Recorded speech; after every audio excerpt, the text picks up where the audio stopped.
지난주에 6일날 샌프란시스코에 있는 공항에서 아시아나 항공기가 착륙을 하다가 실수로서 큰 사고가 발생했습니다.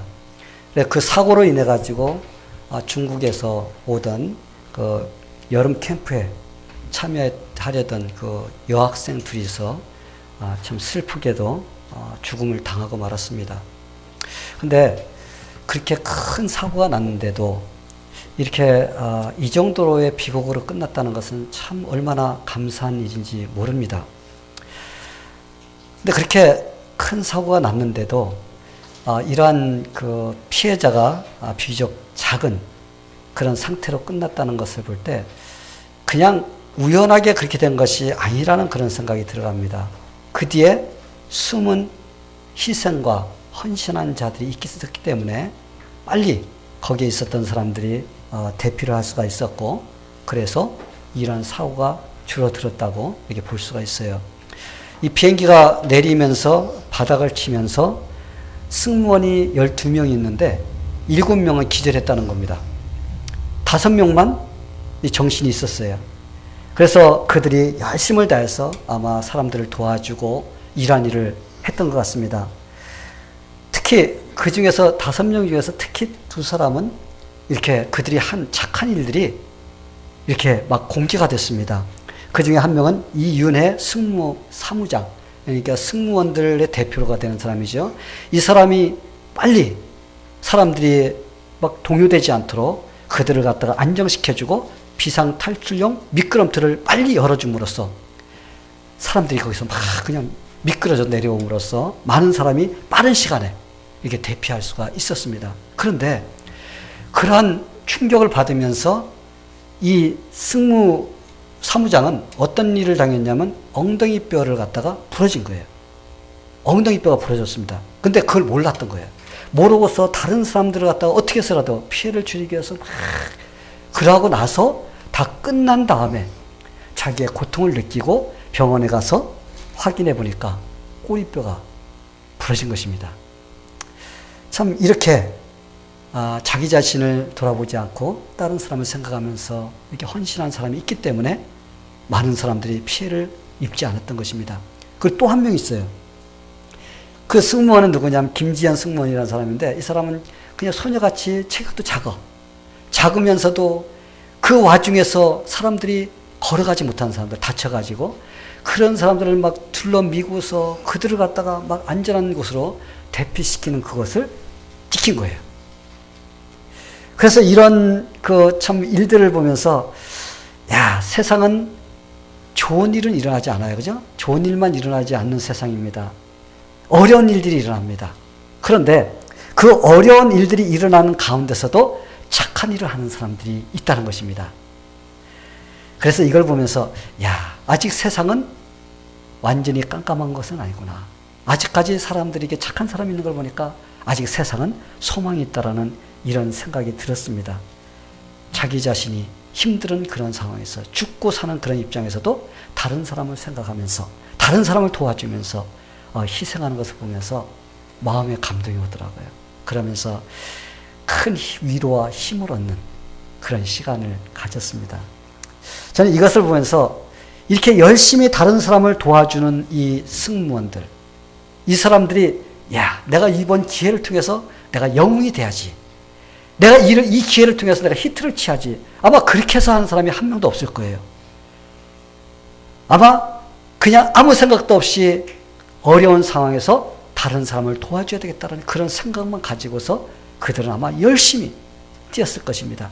그리고 막 죽고 사는 그런 상황 속에서 사람들이 다른 사람이 착한 일을 하는지 여러분 그거 잘 안 보입니다. 그렇죠? 내가 살려고 하지 다른 사람 착한 일을 하고 있는가 보는 사람이 있어요? 없어요. 그런데 그런 가운데서도 이 착한 일을 하는 사람들이 지켰다는 거예요. 그래서 막 인터넷, 전 세계로 퍼지는 인터넷 뉴스, 그걸 통해 갖고 확 나오고 또 미국의 내셔널 그 텔레비전에서 막 내보내고 그래서 특급 뉴스로 다른 것을 볼 수가 있었어요. 그래서 모든 사람들의 마음에 야, 저렇게 어려운 가운데서도 다른 사람을 위해서 희생하고 봉사하는 사람들이 있구나. 그것 때문에 마음의 감동을 이렇게 받는 사람들이 참 많았습니다. 저는 이런 것을 보면서 사람들이 착한 행동을 이렇게 하는데 이 사람들의 눈에 띄었어요. 그렇다면은 이 세상에 살고 있는 사람들이 착한 일을 하는 것이 하나님 눈에는 어떻게 보일까? 분명 이 사고로 인해서 이렇게 착하게 사는 사람이 이 두 사람만 있던 것이 아닐 거라고 생각합니다. 그렇죠? 더 많은 사람도 있었을 거예요. 그런데 사람들 눈에 밝혀진 것은 두 사람밖에 밝혀지지 않았던 것입니다. 그래서 이 세상에 살면서 착한 일을 하고 살아도 다른 사람 눈에 띄지 않을 경우도 있어요. 그런데 우리 하나님의 눈에는 모든 것이 다 밝혀진다는 것입니다. 할렐루야? 예. 하나님 앞에서는 모든 사람들이 행한 것이 하나도 빠짐없이 다 드러나게 된다는 거예요. 착하게 하는 사람은 하나님께서 그 칭찬으로써 그들을 갖다가 좀 축복해 주실 것이고, 착하게 살지 못하고 악한 사람들은 하나님께서 심판으로써 그들을 다루실 것이라는 것입니다. 하나님 앞에서는 하나도 숨김없이 모든 것이 다 드러난다는 것을 우리가 알 수가 있습니다. 오늘 우리는 예수님께서 재림하실 때 예수님께서 심판하시는 그런 방법에 대해서 우리가 말씀을 읽었습니다. 양과 염소, 이 두 가지로 나누셔서 심판하십니다. 이 세상에 사는 모든 사람들은 나중에 딱 두 가지예요. 중간도 없어. 양이냐 염소냐, 이 두 가지로 나눠지게 된다는 것입니다. 그래서 예수님께서 심판을 하십니다. 그런데 우리가 여기서 조금 조심해야 될 것이 무엇이냐면은 양과 염소의 비유를 통해서 우리가 잘못하면 어떻게 해요? 우리가 성경을 오해하고 우리의 구원관을 오해할 가능성이 있다는 것입니다. 왜냐하면 양과 염소의 심판 기준을 보니까 단지 그냥 착한 일을 하면은 하나님께서 구원시켜 주시고, 악하게 하면은 지옥 가게 해주시고, 이걸로 이렇게 보여질 가능성이 있다는 것입니다. 그렇게 되면은 기독교가 착한 일을 하면 구원받고, 그렇지 않으면은 구원 못 받는다. 잘못하면은 그렇게 해석을 할 가능성이 있는데, 여러분 그것이 아닙니다. 오늘 양과 염소의 비유는 절대 착하게 살아서 구원받는 것이 아니라는 것. 이제 뒤에 가서 제가 설명해 드리는데, 우리에는 그렇게 해서 구원받는 것이 아니라는 것을 먼저 여러분들이 머리에 이렇게 기억을 하시고 이 말씀을 듣게 되기를 바랍니다. 오늘 예수님께서 보면은 심판의 판결문을 그렇게 낭독하고 있어요. 뭐라고 그래요? 오른쪽에 있는 양들에게는 내가 배고플 때 먹을 것을 주었고, 내가 목마를 때 마실 것을 주었고, 내가 벗었을 때 옷을 입혀주었고, 나그네 되었을 때 영접하였고, 병들었을 때 돌아보았고, 그러면서 갇혔을 때 와서 보았느니라. 이렇게 판결을 내리십니다. 그러자 오른쪽에 있던 양들이 그럽니다. 주님, 우리가 언제 그랬어요? 우리 주님 앞에 그런 적 한 적이 없는데요. 이렇게 주님께 이렇게 질문을 했습니다. 그러자 예수님께서 너희가 여기 형제 중에 지극히 작은 자 하나에게 한 것이 곧 누구한테 한 것이라? 내게 한 것이다. 바로 주님께 한 것이라는 것입니다. 예수님은 왼쪽에 있는 염소들에게도 똑같이 판결문을 내리십니다. 그들에게는 어떻게 했어요? 양들에게 하셨던 그거와 정반대예요.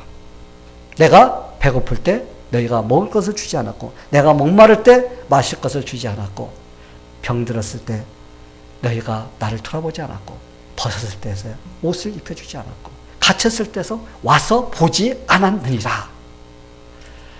그러자 왼쪽에 있는 염소들이 항의를 합니다. 주님, 우리가 언제 그렇게 안 했습니까? 그럴 때 주님께서 이렇게 대답하십니다. 너희가 여기 내 형제 중에서 지극히 작은 자 하나에게 하지 않은 것이 곧 내게 하지 아니하는 것이다. 그리고 마지막으로 예수님께서 이렇게 판결을 내십니다. 오른쪽에 있는 양들에게는 내 아버지께 복받을 자들이여, 나와 창세로부터 너희를 위해 예비된 나라를 상속하라. 바로 하늘나라를 우리가 상속받는 겁니다.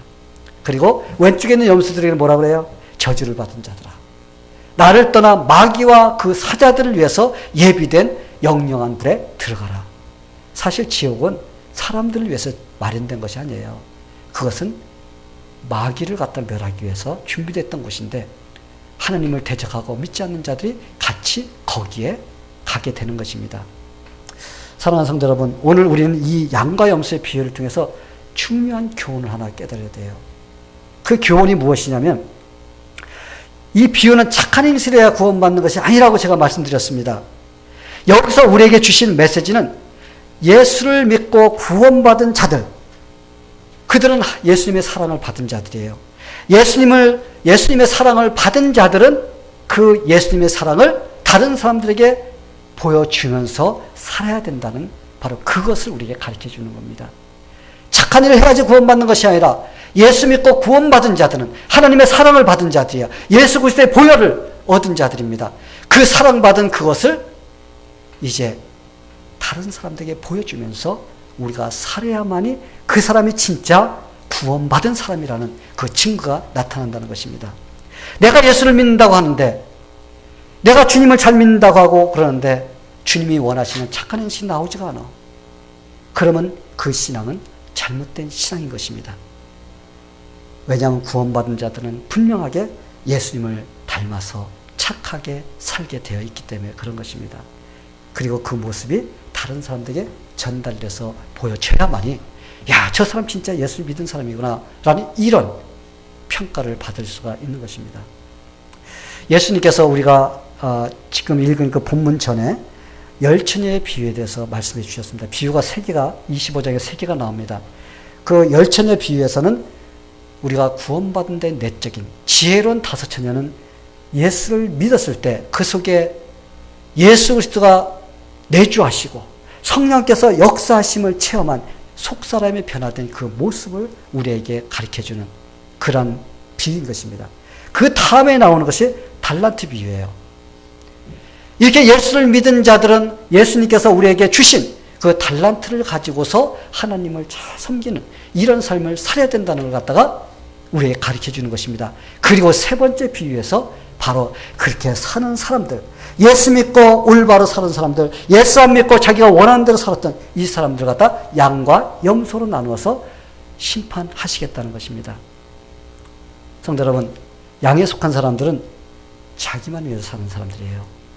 그냥 자기가 하고 싶은 일에만 그냥 초점 맞추면서 그냥 사는 사람들입니다. 또 자기의 고집대로 사는 사람입니다.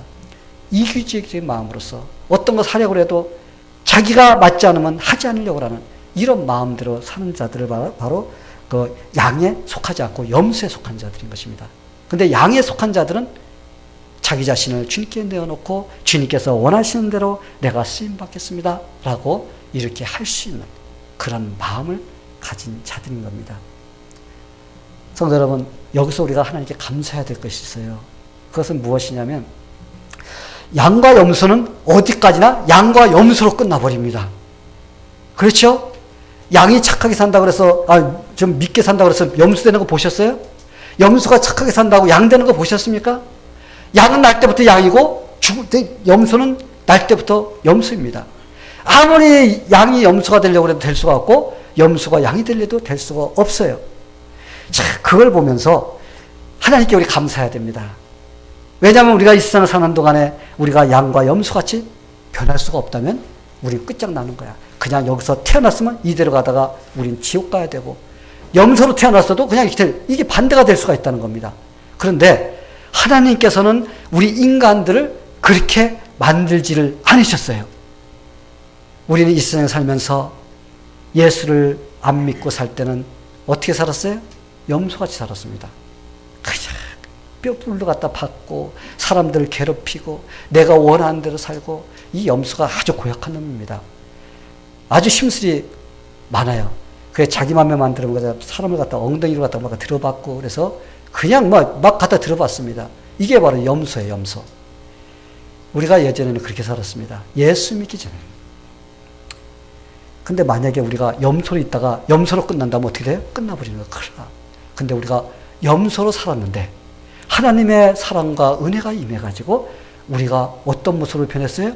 양과 같은 모습으로 변하지 않았습니까? 아직도 염소의 모습이 나오고 있지만은, 그죠? 아직도 염소의 모습이 나오는 사람도 있잖아요, 그죠? 근데 우리가 변해야 됩니다. 어떻게? 양으로 변해야 돼. 우리가 뿔이 있던 것도 이제 뿔도 좀 부러뜨리고, 좀 성깔이 있었던 것도 갖다 좀 버리고, 좀 그러면서 이제 주님께서 원하시는 그 성령 충만함을 입고 양 같은 모습으로 살아야지 나중에 주님께서 오실 때 우리를 갖다가 양의 쪽으로 이렇게 해주신다는 것입니다. 근데 우리가 여기서 양들이 배고플 때 먹을 것을 주었다고 하고 목마를 때 마실 것을 주었다고 하고 참 이렇게 착한 일을 했습니다. 그런데 이렇게 착한 일을 할 수 있었던 원동력이 무엇이냐? 그랬을 때 우리가 첫 번째 하는 것은 우리가 예수를 믿기 때문에 그렇게 할 수 있습니다. 성령 충만을 입었기 때문에 그렇게 할 수가 있었습니다. 이렇게 말은 쉽게 할 수가 있지만 그러나 우리가 그것을 깊이 들어가 보면은 우리가 그렇게 할 수 있었던 원동력이 무엇이냐면은 우리는 성령을 인도함을 받을 수 있는 마음의 밭이 되어야 되는 거예요. 성령께서 나한테 깨닫게 해주시고 이렇게 살아야 된다고 가르쳐 주시는데도 우리가 그렇게 순종하며 삽니까? 내 성깔대로 살려고 할 때가 참 많지 않습니까? 결국은 내가 예수를 믿었다고 해서 내가 저절로 선하게 착하게 사라지는 것이 아니라는 거예요. 내가 어떻게 해야 돼요? 내 마음을 하나님께서 쓰실 수 있는 그런 마음이 돼야 되는 것입니다. 저는 오늘 여러분들에게 두 가지만 가르쳐 주려고 하는데 이걸 통해서 여러분들이 착하게 선하게 이렇게 주님께 쓰임받는 그런 삶들이 되기를 축원합니다. 그러기 위해서는 먼저 우리가 어떻게 해야 되냐? 자신이 하나님께 받은 복을 셀 줄 아는 사람이 되어야 됩니다. 이미 우리는 축복을 받은 자들이에요. 구원받은 자들인데 구원받은 자들이 제일 중요한 것이 무엇이냐면 내가 얼마만큼 큰 복을 받고 있느냐. 이것을 셀 줄 아는 사람이 착한 일을 할 수 있는 마음의 밭이 되는 것입니다. 이 세상에는 많은 사람이 살고 있습니다. 그 중에서 재산을 많이 가지고 있는 부자들이 많이 있습니다. 또 그렇지 못한 사람도 있어요. 그런데 우리가 가만히 보면은 물질을 많이 가졌다고 해서 그 사람이 부자냐? 이러면 그렇지 않다는 거예요. 내가 물질을 많이 가지고 있지 않아서 난 가난하냐? 여러분 그것이 아니에요. 아무리 많이 가졌어도 내가 가진 것이 없어. 난 늘 가난한 마음이 그러면 그 사람은 뭐예요? 가난뱅입니다. 근데 내가 없는 것 같아. 다른 사람한테 없어. 그런데 나는 하나님께서 너무나 많은 것을 주셨어. 참 너무나 감사해. 이렇게 사는 사람은 부자예요. 여러분 어떤 사람입니까? 여러분은 하나님께서 나한테 많이 주셨다고 생각하면서 감사하며 사는 편입니까? 아니면 에이 이걸 하려고 해도 참 없어. 저걸 하려도 없어. 매일 그냥 이거 없어 하면서 이게 불평하는 그런 쪽에 속해 있는 사람인가요? 우리는 하나님께서 나에게 주신 것에 대해서 내가 헤아릴 줄 아는 감사할 수 있는 그런 사람이 진짜 부자인 것입니다. 그래서 그런 부자인 사람이 마음이 어떻게 돼요? 마음이 후해져요. 그리고 하나님께 감사를 할 수가 있습니다. 그리고 다른 사람에게 나눠줄 수 있는 그런 여유를 가질 수가 있습니다. 사도 바울이 그런 사람이었어요. 사도 바울 솔직히 말하면 그 사람은 떠들이에요. 떠들이. 여기 가서 전도하고 교회 세우고 또 가서 그래서 철치 플랜터입니다. 그분은 교회를 세워놓고 장로를 세우고 목사를 세워놓고 또 다른 데 가서 또 교회를 세우는 거예요. 그걸 철치 플랜터라고 합니다. 근데 사도 바울은 그런 사람이었기 때문에 돌아다니면서 그냥 장막 만든 텐트 만드는 일을 하면서 먹고 살면서 다른 사람을 도와주었어요. 그런데도 그가 고린도후서 6장 9절부터 10절까지 이런 고백을 하는 걸 볼 수가 있어요. 무명한 자 같으나 유명한 자요.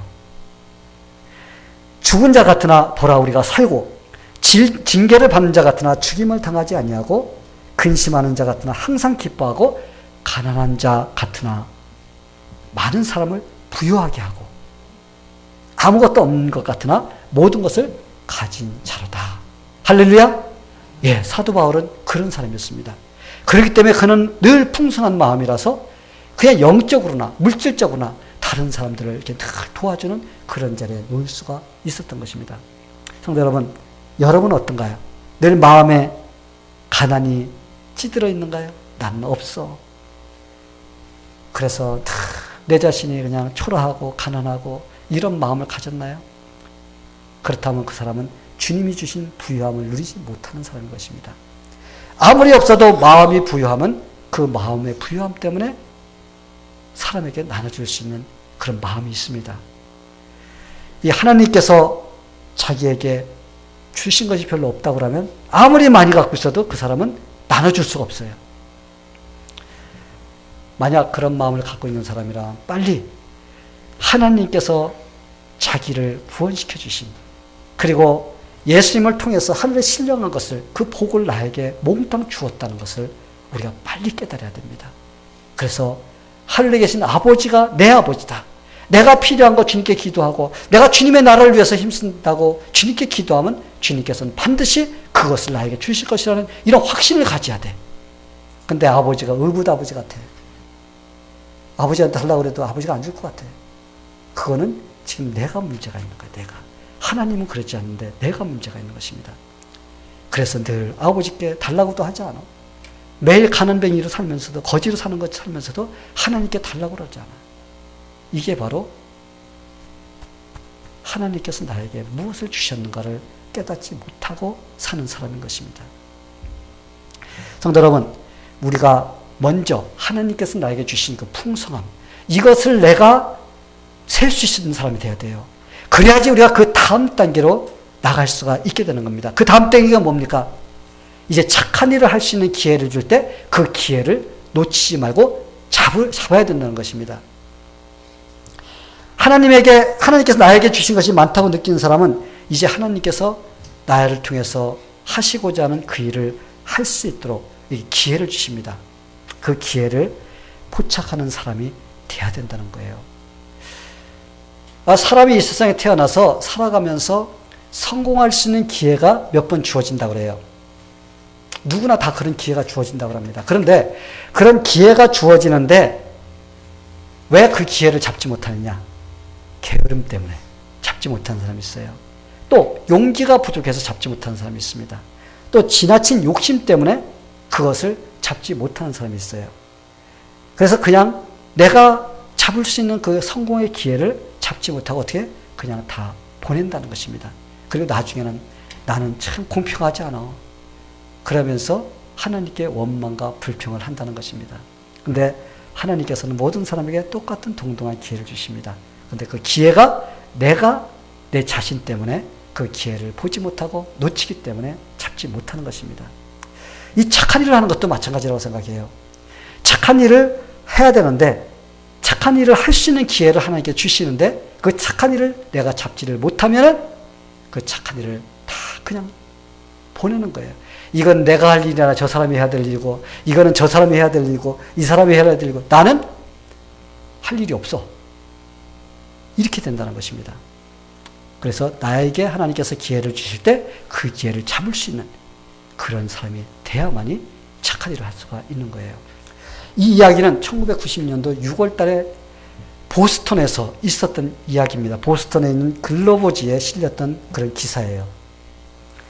어느 날 한 여인이 자기와 약혼한 남자와 이제 호텔에 자기가 결혼식 끝나고서 피리연을 이렇게 하기 위해서 음식을 준비해야 되고 거기를 어떻게 디자인해야 되는가에 대해서 계약을 하러 갔습니다. 가서 그 사람들과 같이 이제 여러 가지 책자를 보면서 꼼꼼하게 그릇도 예쁜 그릇들을 이런 걸 사용해 주세요. 그리고 꽃으로 어떻게 장식해 주세요 하면서 이렇게 주문을 했습니다. 근데 두 사람 다 입이 보통 입이 아니라는 겁니다. 아주 고급 입이야. 그래서 그들이 맞춘 것을 보니까 음식값하고 거기 사용하는 것이 $13,000가 나왔다고 합니다. 지금부터 몇 년도? 1990년도니까 2000년, 2023년 전에 13,000불이면 대단한 돈입니다.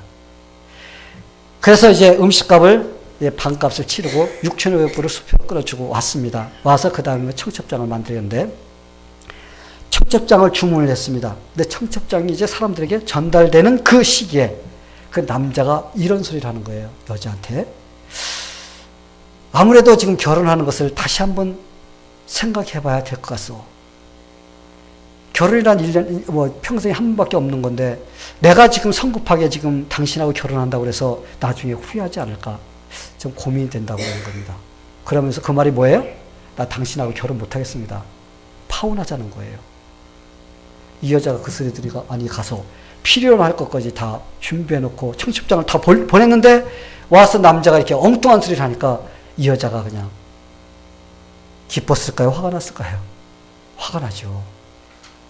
그래서 이 남자하고는 결혼할 수 없다는 걸 알고서는 어디로 갔을까요? 호텔로 갔습니다. 호텔로 가가지고 자기가 필요연애 했던 그것을 좀 취소시키러 갔어요.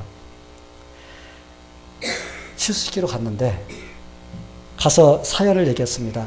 사실은 이래서 했는데 이 남자가 이렇게 중간에서 파혼을 했습니다. 그래서 결혼식을 할 수가 없는데 돈을 좀 다시 돌려줄 수가 있습니까? 왜 거기 있는 여자가 어쩌면 나하고 그렇게 똑같은 그런 경험을 했습니까? 저도 그랬습니다 하면서 자기 이야기를 해주는 거예요. 그 이벤트 담당자가. 그래서 자기랑 똑같다고 하면서 막 이야기를, 파혼당한 이야기를 갖다 이야기를 해주고 나서는 그래도 계약은 취소할 수 없는데요. 만약에 취소한다고 할지라도 1,300불밖에 돌려받지 못합니다. 아마 10% 주는 것 같습니다. 1,300불밖에 돌려받지 못합니다. 그렇지 않으면 파티를 열어야 됩니다. 여러분 어떡할 것 같아요? 1,300불 그냥 받고서 파티를 안 열 것 같지요? 근데 이 여자는 마음이 딱 자꾸 파티 쪽으로 마음이 쏠렸어요. 여자가 이번에 이 기회를 내가 파티를 열어야 되겠다. 근데 결혼하고 필요한 파티가 아니라 이 기회를 통해서 다른 사람들에게 내가 좀 좋은 일을 할 수 있는 그 기회를 삼아야 되겠다. 이 생각이 딱 들어간 거예요. 왜냐하면 이 여자가 한 10년 전에 어려움을 당해가지고 좀 그 노숙자가 거하는 거기에서 좀 어느 정도 거한 기간이 있었답니다. 그 경험이 있었던 거예요.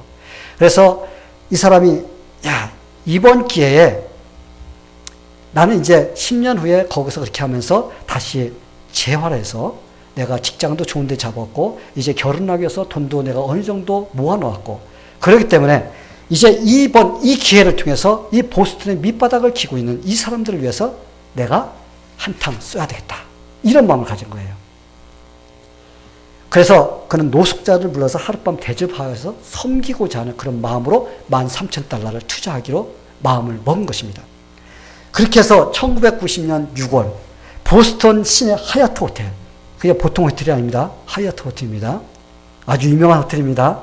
그 호텔에 전에도 없었고 아마 앞으로도 없을 겁니다. 그렇죠? 그런데 거기에 파티가 열렸는데 특별한 파티였어요. 어떤 파티였냐? 그 여자가 각종 구호단체에다가 막 초청장을 보냈습니다. 노숙자들 보호소에다가 막 초청장을 보냈어요. 그래서 그 더운 여름밤 그 노숙자들이 뭐 합니까? 쓰레기통 뒤져가지고 피자 그 판 밑에 종이에 붙어있는 피자 조각 뜯어먹지 않습니까? 그런데 그렇게 해야 될 사람들을 불러 모아가지고 인류 호텔에서, 인류 식당에서 닭고기 특별 요리가 그들에게 제공이 된 거예요. 할렐루야? 예. 이 목발을 짚고서 알루미늄 보행기를 끌고서 이 노숙자들이 들어와서 거기서 먹는데 턱시도를 입은 웨이터들이 그들에게 깍듯이 인사하면서 그들에게 음식을 나눠주면서 그들을 섬기는 바로 이런 일이 거기서 벌어진 겁니다. 길거리를 헤매면서 하룻밤 고달프게 자야 되는 그 노숙자의 인생들. 근데 그날 밤만큼은 그들이 샴페인을 터뜨리고 그 밴드들이 맞춰가지고 그들이 기쁘게 춤을 추면서 이렇게 즐거워하는 그런 시간을 가질 수가 있도록 했다는 것입니다. 성도 여러분, 이렇게 하기가 쉬울까요? $13,000 투자하고 그것도 내가 지금 파혼을 당해서 결혼도 하지 못하게 되는 이런 입장에서 다른 사람을 생각할 수 있는 그런 마음을 갖기가 쉬울까요? 차라리 내가 1,300불 받고 말아버리지. 이런 마음이 아마 100% 들어갈 수 있는 이게 바로 보통 사람의 마음인 것입니다. 그런데 아무 이익도 돌아오지 않는 거기에다가 $13,000를 투자해서 그들을 섬기는 그런 마음은 착한 마음이 아니면 할 수가 없다는 것입니다. 그리고 그녀는 그 기회가 왔을 때 그 기회를 그녀는 사용했던 거예요. 잡았던 것입니다. 성도 여러분, 우리가 착한 일을 하는 것이 큰 것만 하는 것이 착한 일이 아닌 거예요. 사람들은 큰 일 하면 내가 큰 거 할 수 있는 그런 상황이 아니라서 못합니다. 그러면서 대부분이 아예 착한 일을 안 하려고 그럽니다. 그런데 우리가 착한 일을 하는 것이 큰 일만 하는 것이 아니라 우리가 할 수 있는 것을 찾아서 우선 할 수 있는 것이 바로 그게 착한 일이고 능력인 것입니다. 내가 돈이 조금 있어서 다른 사람이 돈이 필요해서 돈이 필요한 걸 갖다 내가 도와줄 수 있으면 바로 그것도 착한 일입니다. 또한 외롭고 쓸쓸한 사람이 있을 때 내가 그 사람에게 찾아가서 그를 위해서 내가 참 그 외로움을 위해서 시간을 투자해 주는 것도 우리 착한 일인 것입니다. 자기가 특별히 잘하는 재능이 있어서 저 사람이 나에게 필요로 할 때 내가 가서 그걸 해주는 것도 바로 그것도 착한 일인 것입니다. 또 우리가 제일 작은 것 같은 그런 것도 말 한마디예요. 저 사람이 지금 현재 어렵고 힘든 상황에 놓였을 때 그 사람을 위해서 내가 진심 어린 그 마음으로서 그를 위로해주고 그를 갖다 권면해주고 그를 갖다 용기를 주는 바로 이 말 한마디가 이것도 착한 일인 것입니다. 어려울 때 그 한마디가 얼마나 소중하고 중요한지 몰라요. 어렵고 힘든 사람한테 가서 한 방 더 때려가지고 그냥 그 상처 난 데다 고춧가루 뿌리고 막 직접 뿌리는 이런 사람이 되어서는 안 되고 우리는 그 마음에 그 마음을 위로해 줄 수 있는 이런 말을 해줄 수 있는 사람이 바로 뭐라고요? 이게 바로 착한 일인 것입니다. 우리 예수님께서 이러한 일을 하는 자들에게 뭐라고 합니까? 작은 소자에게 냉수 한 그릇을 주는 것이 바로 내게 한 것이다. 아멘. 예. 성도 여러분, 우리 교회는 이제까지 겨우 유지회우기에 급급했어요. 그냥 우리 교회가 힘들어. 지금도 힘든 상태입니다. 지금도 우리는 아직 재정적으로 이렇게 자립을 떳떳하게 하지 못하고 있는 그런 상태에 놓여 있습니다. 그래서 우리 교회는 이제까지 예배하고 성경 공부하고 이것만이 우리의 신앙생활의 전부인 걸로 우리가 생각하면서 이제까지 왔습니다. 그래서 저는 요즘에 이렇게 우리 교회가 어떻게 해야지 주님이 기뻐하시는 일을 할 수 있을까? 참 고민을 많이 해왔어요. 어떻게 해야지 착한 일을 좀 시작할 수 있을까? 근데 우리 교회 성도들을 보면 보편적으로 성도들도 하나님께서 저에게 참 너무나 많은 것을 주시고 참 축복을 많이 해주셨다는 이런 말들을 좀 합니다. 우리 교회적으로 봐도 진짜 하나님께서 축복해 주세요. 우리 교회 이 상태로 우리가 어떻게 이 교회 건물을 질 수가 있고 이 땅을 우리가 살 수가 있습니까? 하나님께서 작지만 내가 너를 통해서 산돌 장로를 통해서 일하고 싶다라는 이런 하나님의 의지가 담겨 있기 때문에 이 일이 가능했던 거예요. 또 하나님께서 우리 텍스 문제로 참 고민을 할 때 하나님께서 너무 쉽게 이 세금을 갖다 받을 수 있도록 하나님께서 역사해 주셨습니다. 바로 이것은 하나님께서 내가 이 교회를 통해서 영광을 받고 싶다라는 이런 하나님의 의지가 우리가 볼 수 있다는 겁니다. 보여주고 있어요. 그래서 우리는 하나님께서 우리에게 주신 그 은혜를 우리가 받았다고만 하는 것이 아니라 그 은혜를 어떻게 해야지 우리가 다른 사람들에게 그것을 좀 나눠줄 수 있을까? 우리가 그걸 생각해야 됩니다. 내가 은혜는 많이 받았는데 주님을 위해서 하는 것은 아무것도 없다면 그것은 우리가 안 된다는 거예요. 이런 상태에서 어떻게 돼? 빨리 벗어나야 됩니다. 만약 우리가 가난하게 못합니다. 우리는 없어서 못합니다. 우리는 아직 힘이 없어서 못합니다. 우리는 아직 사람이 적어서 못합니다. 그런 이런 상태로 그냥 남아있기를 원합니다. 라고 하면 우리는 평생 동안 주님을 위해서 착한 일을 하나도 못할 겁니다. 그리고 우리는 계속해서 어린아이의 신앙으로 그냥 남아있게 됩니다. 그러게 우리는 없으면 없는 대로 해야 돼요. $1가 있으면 $1 가지고 해야 됩니다. $10가 있으면 10불 있으면 10불 가지고 합니다. 우리가 가지고 있는 그걸 가지고 우리가 하다 보면 하나님께서 능력을 주십니다. 능력을 주시면 우리가 그거보다 더 많은 것을 할 수 있는 그런 길로 나갈 수가 있어요. 우리가 한 가지 꼭 기억해야 될 것은 하나님께서는 우리가 가지고 있지 않는 것, 우리가 할 수 없는 것, 그거를 요구하지 않으시는 분이라는 겁니다. 우리가 할 수 있는 것을 하나님께서 요구하시고 또한 그것을 우리에게 맡기시는 겁니다. 우리가 가진 것을 그냥 나누다 보면은 하나님께서 더 능력을 주십니다. 그래서 우리가 지금까지 할 수 있는 그런 일들이 없었는데 이제 무엇일까? 저는 몇 주 동안 기도하면서 고민을 많이 했어요. 어떻게 해야지 우리 교회가 좀 작은 일이라도 좀 이제 시작할 수 있을까? 그러면서 제가 몇 주 전에 다운타운에 있는 핀리 파크에 갔다 온 적이 있습니다. 거기 가서 한 바퀴 다 돌고 또 거기에 또 정보도 좀 얻어오고 그랬어요. 근데 거기서 1시에 주일날 오후 1시에 각 교회들이 자기들이 음식을 하나 둘씩 마련해서 가져와서 테이블이 준비되어 있습니다. 그 테이블에다 놓고서 홈레스, 노숙자들에게 음식을 나눠주는 그런 일을 한다는 것을 제가 정보를 얻었어요. 근데 한 교회에서 다 하는 교회들이 있더라고요. 제가 여러 가지 좀 이렇게 인터넷을 통해서 정보를 알아보니까 저기 렉싱턴에 있는 삭스고타 철치 같은 경우는 큰 교회예요. 대형 교회. 그들은 매주 한 달에 한 번씩 수요일날 자체에서 200명씩 계속 이렇게 해주는 그런 교회가 있어요. 큰 교회가. 다른 캐톨릭 철치가 그렇게 하는 교회가 있고. 그런데 힘이 없이 혼자서 할 수 없는 교회들은 이제 주일날 이렇게 음식을 한두 가지씩 가져가서 거기서 나눠주면서 이렇게 하는 그 일을 하고 있습니다. 그래서 저는 우리 교회가 지금은 힘이 없어. 그죠? 힘이 없으니까 우선 한 달에 한 번씩이라도 우리가 시작을 해야 된다는 그런 생각이 들어갔습니다. 음식을 한두 개. 그리고 우리 성도가 한꺼번에 다 가는 것도 아니에요. 그냥 한 2명 내지 3명이 한 팀이 돼서 가서 음식을 나눠주고 오면 되고 또 만약에 다음에 다른 팀이 가면 이게 돌아가면서 할 수가 있습니다. 처음에는 한 달에 한 번씩 한번 해보고 조금 힘이 되면 팀이 나눠져서 이제 두 팀이 2주에 한 번씩 번갈아서 하면은 한 달에 한 번씩 하는 거나 마찬가지입니다. 그리고 좀 가다가 더 힘이 생기면은 이제 어떻게 해야 돼요? 우리는 일주일에 한 번씩이라도 이렇게 할 수 있는 그런 일을 우리가 시작해야 됩니다. 하나님께서는 우리가 나는 못해 그거보다도 내가 할 수 있는 그 능력을 가지고 할 수 있게끔 시작하는 바로 이것이 하나님께서 기뻐하시는 그런 마음이라는 것을 우리가 알아야 됩니다. 성도 여러분, 예수님께서 이렇게 말씀하십니다.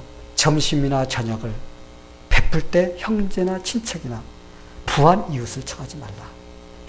왜 그럴까요? 그들이 다시 갚을까 봐 그래요. 내가 한번 얻어먹었지? 우리 집 와서 먹어? 하면서 다시 갚습니다. 그러면 하나님께서 그 사람에게 상급을 줄 것이 없다라는 것입니다. 그래서 예수님께서는 우리에게 가난한 자들과 병신들과 전인자들과 소경들을 청하라.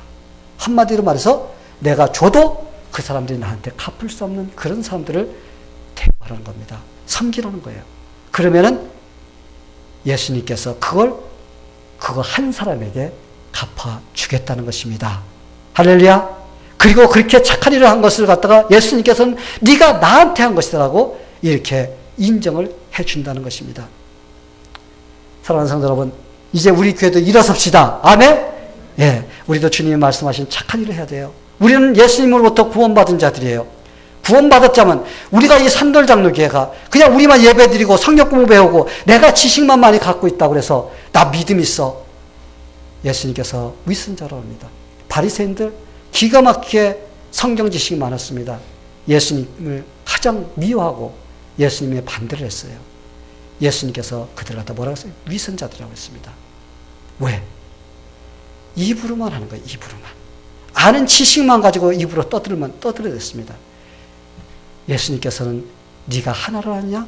그냥 하나를 실천하라. 이게 바로 예수님께서 원하시는 것입니다.